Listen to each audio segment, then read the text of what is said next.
experience great success in your life. Health Talk with Dr. Diane, MD, will teach you the tools and strategies to help you take control of your health and inspire you to live your best life. Now here is your host, Dr. Diane A. Thompson, MD.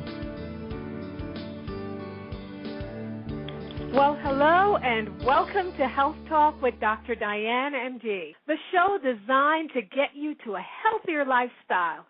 I am your host, Diane A. Thompson, MD, and as always, it is my pleasure spending 30 minutes with you with the hope that you will learn at least one piece of information that will take your health to a higher level.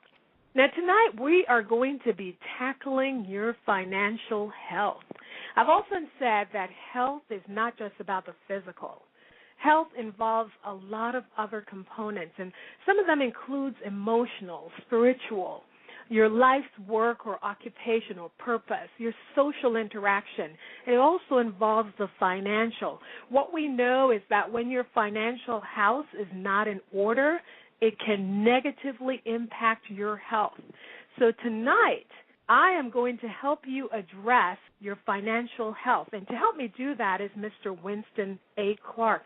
Now, Winston A. Clarke has been in the financial services professional business for over 11 years, including 4 years as a partner and 1 year as a sales development manager.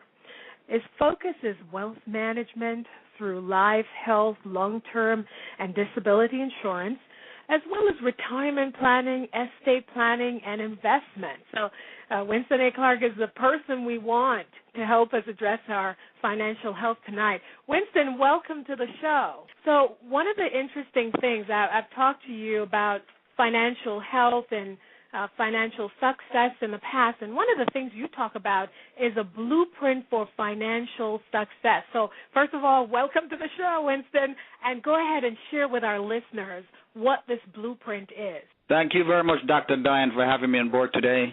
Today we're going to be looking at 5 or 6 topics regarding, helping you plan your financial success, and this comes in the form of a blueprint. The first item on the list has to do with savings program. Everybody should at least establish a savings program towards their financial future.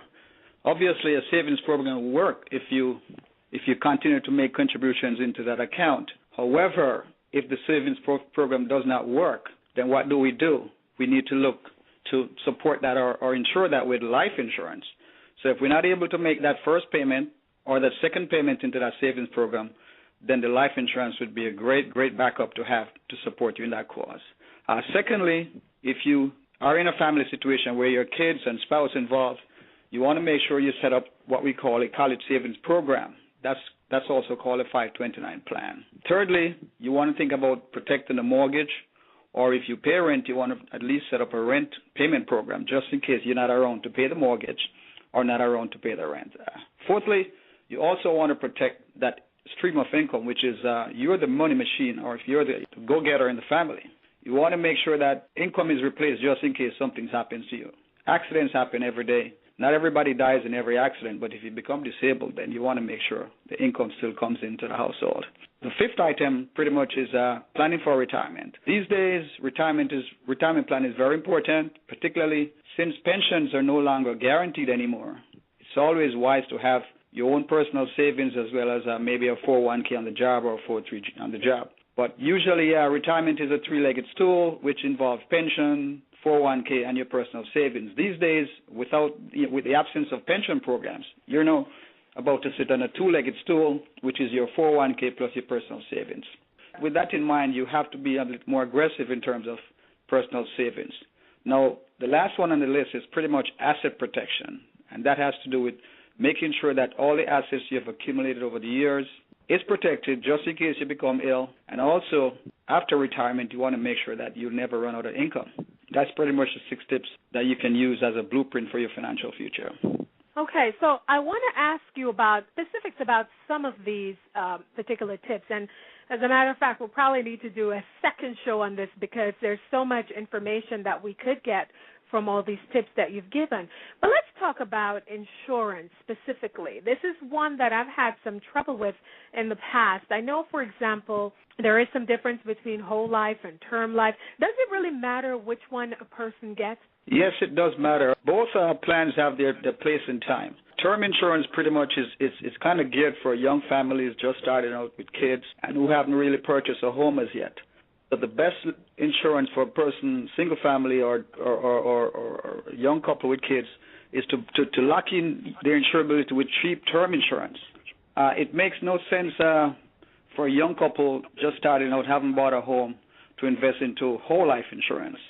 Because what happens is that with whole life insurance, even though it accumulates a cash value, it doesn't really start to grow significantly until 3 years in the program. So my best recommendation for a young couple, young family with kids, is to start out with cheap term insurance, maybe a 20-year term or 30-year term. In that way, you're going to be locking in your insurability. And for whole life, if you have the funds and you have the disposable income and you can afford to purchase the required amount of life insurance coverage with a whole life plan, then you're one step ahead of the game. But you're better off in the beginning to start out with cheap basic term insurance to lock in your insurability. Down the road, you can actually convert the term into a whole life savings program and use it as a dual purpose vehicle that you can also use down the road to supplement retirement. Now, I have heard in the past, and you'll correct me here if I'm wrong, that insurance is usually not a good investment tool. So, I mean, are there a subset of people, like let's say a single woman, I'm single, no children, I do have a mortgage, but let's say a single woman, no children, no mortgage, is a life insurance policy important for this person, or is it a waste of money? Well, everyone should have at least a final expense policy, otherwise known as a burial policy. However, for a single person, if you have no intentions to be married, no intentions to have kids, then also as a single person, you can use whole life insurance as a dual purpose vehicle, because the fact of the matter is that you can purchase whole life insurance and take the cash out of it down the road income tax free. So for a single person, whole life insurance would make sense. You could buy whole life insurance not for death benefit, but for the inside cash buildup.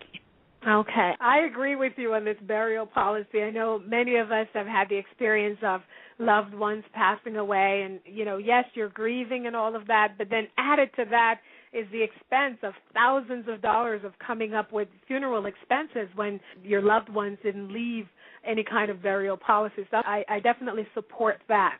Another question, I sometimes see kids where parents will insure a child. I mean, is this a good or bad idea? What is this for? Absolutely. What happens is that not only parents die, but kids die too. Now, one of the most important reasons why parents should definitely insure their kids is, number one, while they're young, they're generally healthy. And down the road, they could develop what we call juvenile diabetes. They become hypertensive, and then they would be considered uninsurable. So the best thing the parents can do for kids is to lock in their insurability with, whether it's a term insurance or a whole life insurance plan, and then down the road, if that kid becomes a parent, then they can actually use that life insurance proceeds. What age group should parents be doing this, if they do it at all? It's the best thing to really do is actually to start from a very early age. As a matter of fact, one of the ways you can actually help a kid through college down the road is actually use a life insurance vehicle as a college savings vehicle. In other words, you could set up a life insurance program where you pay for approximately 18 or 19 years into the program, and then all the cash build-up inside that plan can be used over the next 4-year period to support them during college years. So you say insuring a kid is a good idea? It's a great idea. I have to get used to that one. All right. Now, another thing that is in your blueprint, you talk about the college savings plan, and this is definitely really important because we know what tuition, what the debt is like today.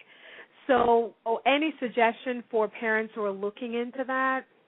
Yes, it's one of the breaks you get from establishing a 529 plan. Pretty much you pay no federal taxes on the gain, but the money has to be used specifically for college, whether it's room, board, transportation, or books. However, also depends on where you purchase your 529 plan. You will also get a state tax deduction too.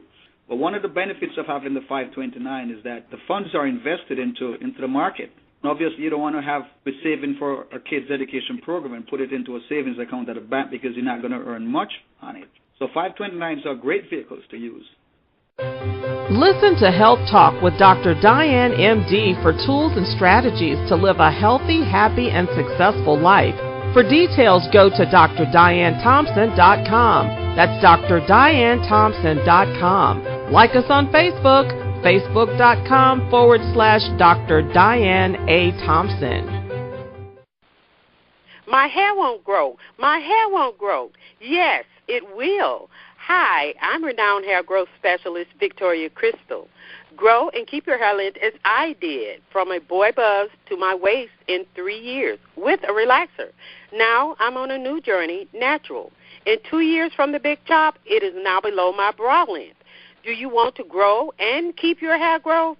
Go to www.myhairwon'tgrow2.com for details. And please follow me on social media. For your wealth development, asset management, retirement planning, and insurance needs, contact Winston A Clarke at 917-816-7182. That's 917-816-7182. I have over 10 years of experience in wealth management and providing life and health insurance, and I'm very passionate about helping you meet your financial needs. Are you ready to take control of your physical, emotional, and spiritual health? Are you ready to experience great success in your life?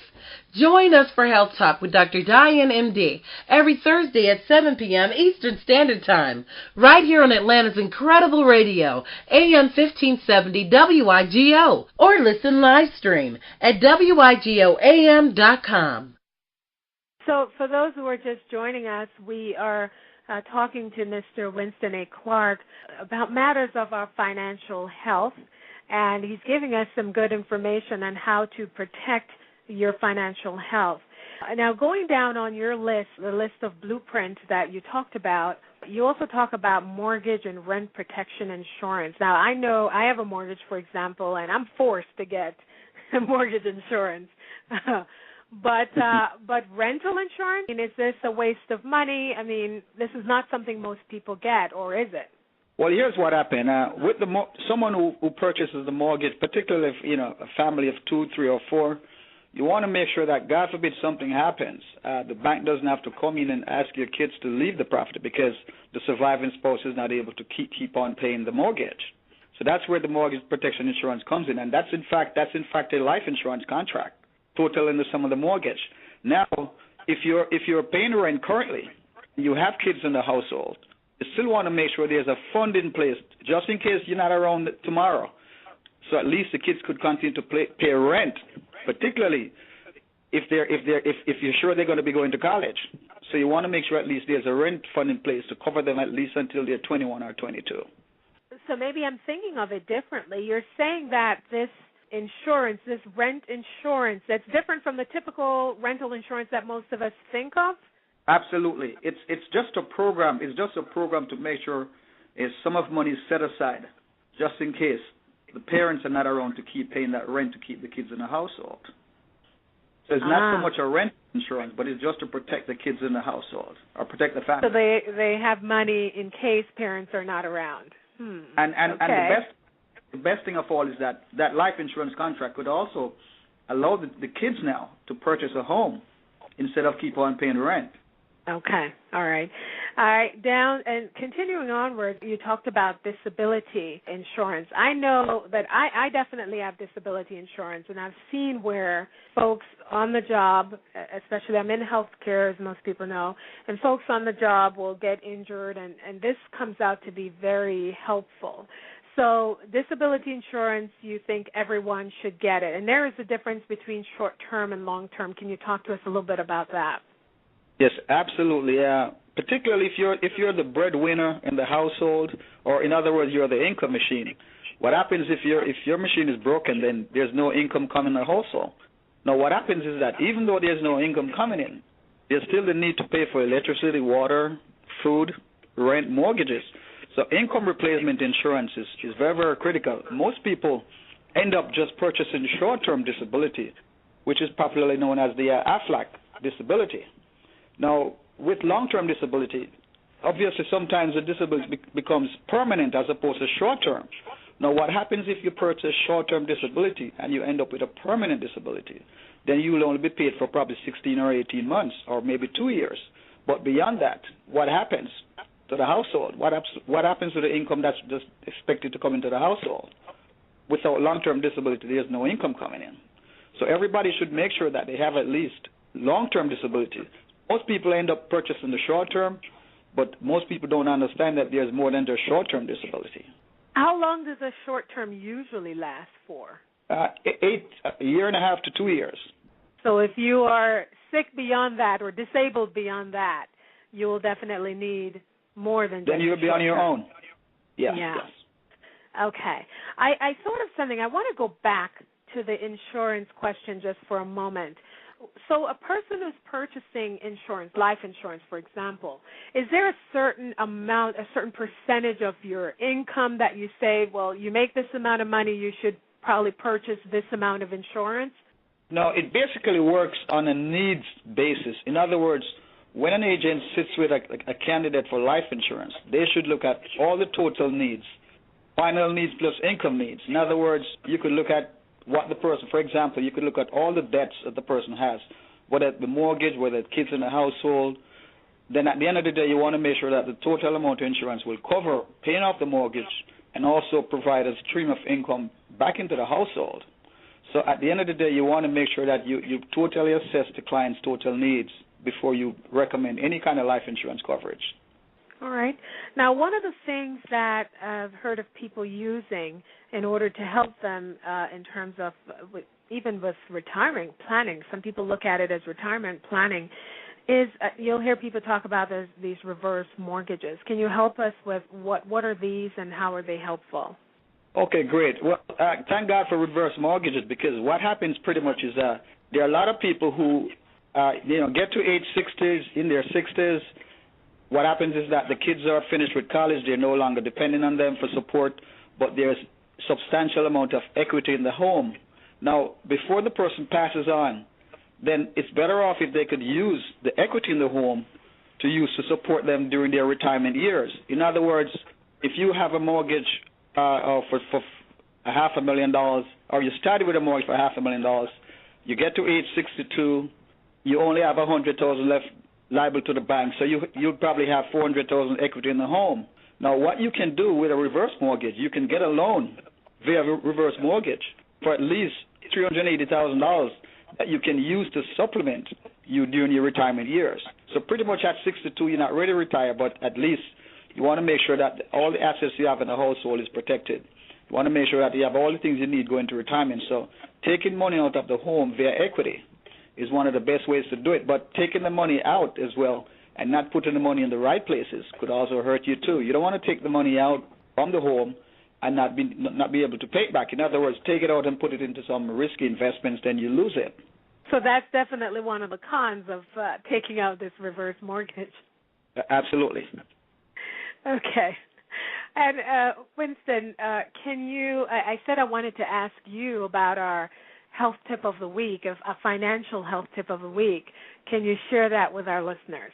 Well, pretty much it's income tax season, and of course there are a lot of people who could benefit by adding more money into their retirement account, particularly people who don't have retirement plans on the job.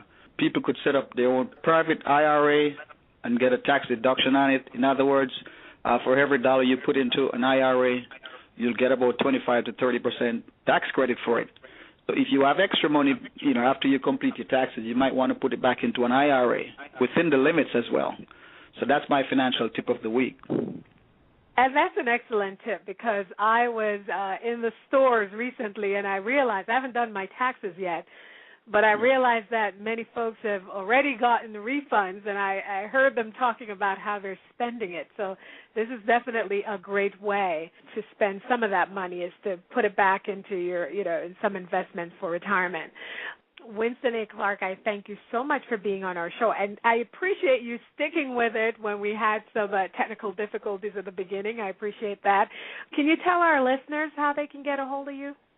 You can reach me through my website, which is winstonaClarke.nylagents.com. That's WINSTONACLARKE.nylagents.com.